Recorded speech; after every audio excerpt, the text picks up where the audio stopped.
Hey, good morning, everybody. I hope you don't mind the video this morning, but this issue of masks and vaccines is something that's extremely difficult for my family and I. I know it's tough for you too, so I thought I'd rather just talk about it, tell you what's on my mind. It's been tough on my family specifically because my kids have been in lockdown for a year and a half now, and I was the at-home parent that navigated all that stuff, and that was just awful. It was especially awful to see what it did to the kids. I mean, it was tough. Still is. There's a lot of repercussions and aftermath to deal with. A lot of fear in the kids. You can see maybe some signs of trauma.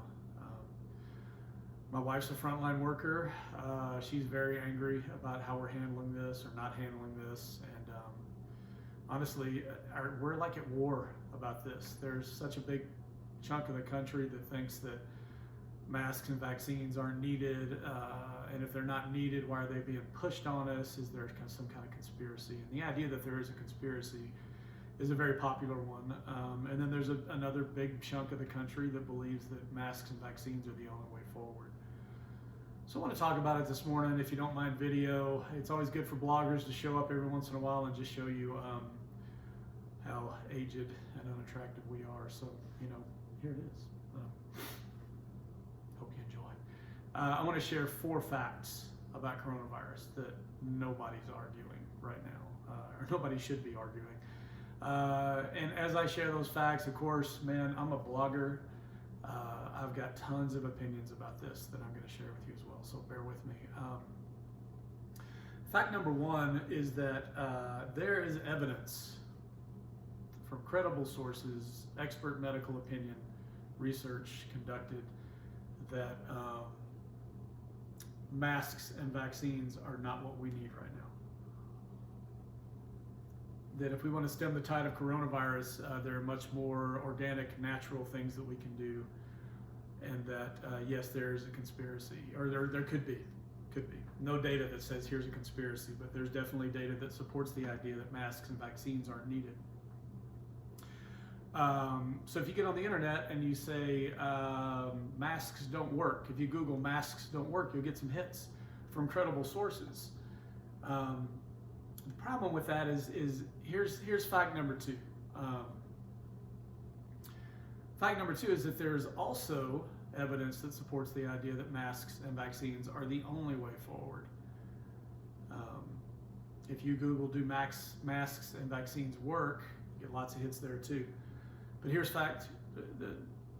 what's important about fact number 2 is that the sheer number of resources that have been published by credible sources that masks and vaccines work outnumber and outstrip the resources that say they don't. In other words, you show me one article from a credible source that masks and vaccines aren't what's needed, I'll show you 10 that say that is what's needed. And if you're of the opinion that masks and vaccines are stupid, you are vastly, vastly outnumbered by the medical community.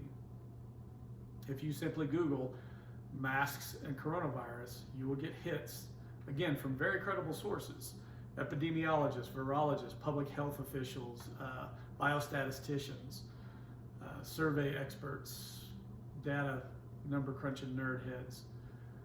You'll get way more hits that masks and vaccines are what we need than you will that they're not. And I'll note too that if you find an article that says masks don't work, it's probably from early on in the pandemic. Very early on, we didn't have a lot of evidence. There wasn't a lot of research conducted on masks, and there was some doubt as to whether or not they were the way forward.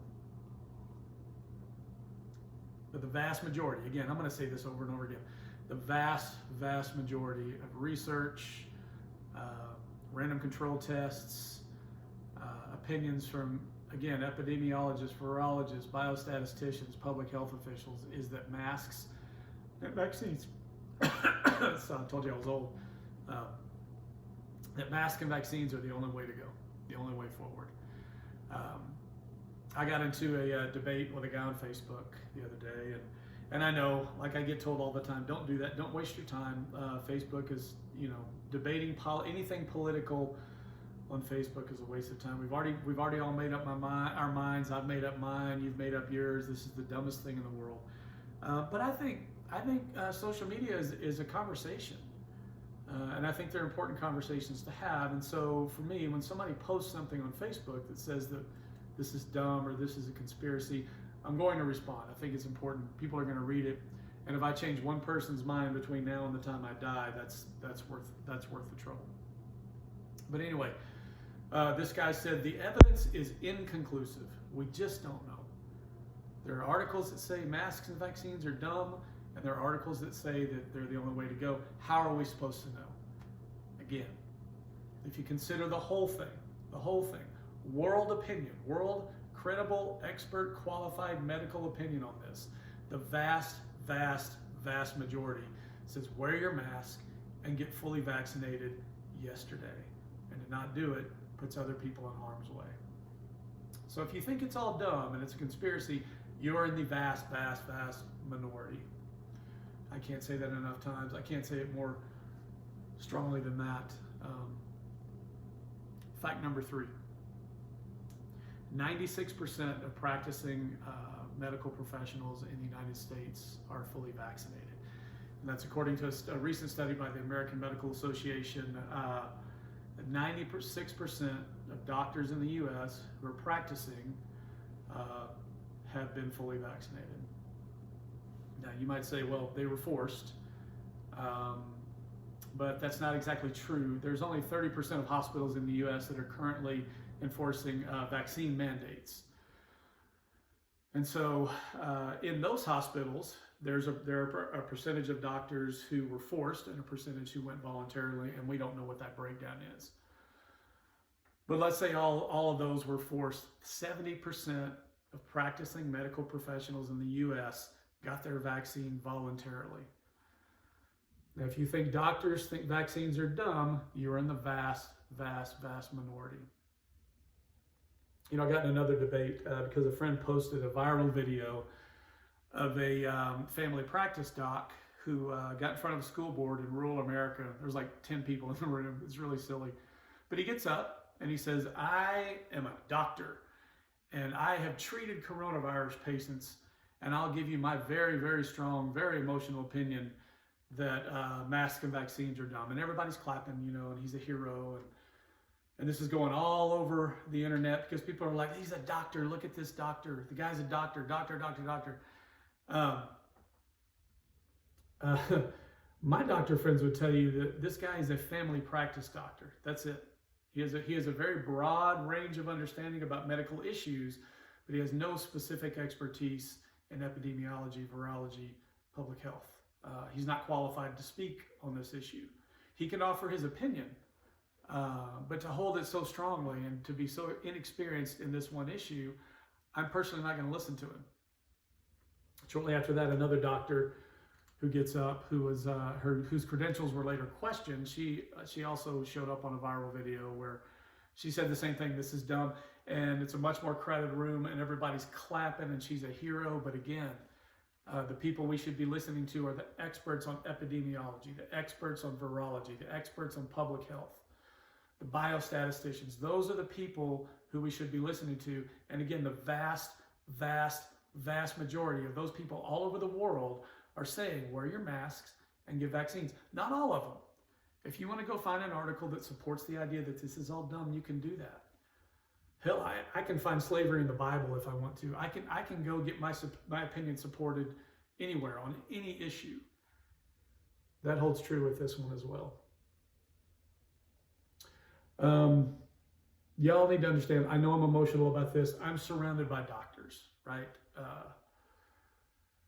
People who graduated Harvard, Stanford. I got friends who got accepted to every Ivy League school in the country. I frequently feel like the dumbest person in the room when I'm at parties, so I frequently don't go to those parties. And these people are angry, they're upset, because our ICUs are filling up once again, primarily with unvaccinated people who are COVID positive and symptomatic. And who has to look after those folks? Who has to expose themselves to this? My friends have to do this, and they're angry. And the idea that vaccines and masks is stupid is completely lost on If you're a Christian, I'm going to rant on this a little bit, and I know in my writing, I have ranted about the church many, many times, beginning with the Trump era, because there are so many ways we've shown up that is completely unacceptable, and I need my non-Christian friends to know that I don't support this lunacy that we've been engaging in. Coronavirus is no exception. If you live in the Southeast, especially, and you're a Bible-believing Jesus follower, you're more likely to believe that there's some kind of conspiracy here than anybody else, and you're more likely to post on your social media accounts and to spread to your friends the Kool-Aid idea that this is stupid and it's a waste of time. And that's because one of the reasons that happens is because we're not being led here. Our pastors don't want to get up and tell us that vaccines are real because we know what happens. As a former church planter and pastor, I can tell you what happens. People get angry and they get up and walk out. And, we're trying to grow the church. We're trying to succeed. We're trying to pull people into our flock. And some of us are trying to do that in urban areas, and it's really hard. I can testify to the fact that it's gut-wrenching work. So we don't want to undo what we've done, right? We want butts in pews, more now than ever. And so to get up on Sunday morning in the most important office that a pastor could hold, a sermon, we are not going to say vaccines are real, masks are real, we need to toe the line. We'll say stuff like, hey, the government wants us to do this and we want to be submissive and obedient to the government. We don't want to say, hey, we're in America's worst pandemic ever, and the death rate is spiking again. Again, it's beginning to eclipse cancer, but we're not going to get up and say that because people will leave. We're scared. But I'll say this. Shame on any pastor that doesn't get up and lead people here and teach people here and point out the facts of the scientific research. It's not a toss-up. It's not inconclusive. The scientific community has spoken. Not 100% of it, but a vast, vast majority of the scientific community has spoken on here. And as Christians, we're supposed to show up as people who are compassionate, not as the cross-section of American culture that propagates America's worst pandemic. This is ridiculous. It's completely ridiculous. If you're a Christian, this is not some conspiracy by the secular world to take you down. If you believe that God is sovereign and powerful, nothing happens outside of his control. You need to get your vaccine and you need to wear your mask. Please, for God's sake. This is really important. That's all I have. I appreciate you listening. It's been nice to do a video this morning. Please leave your comments. I welcome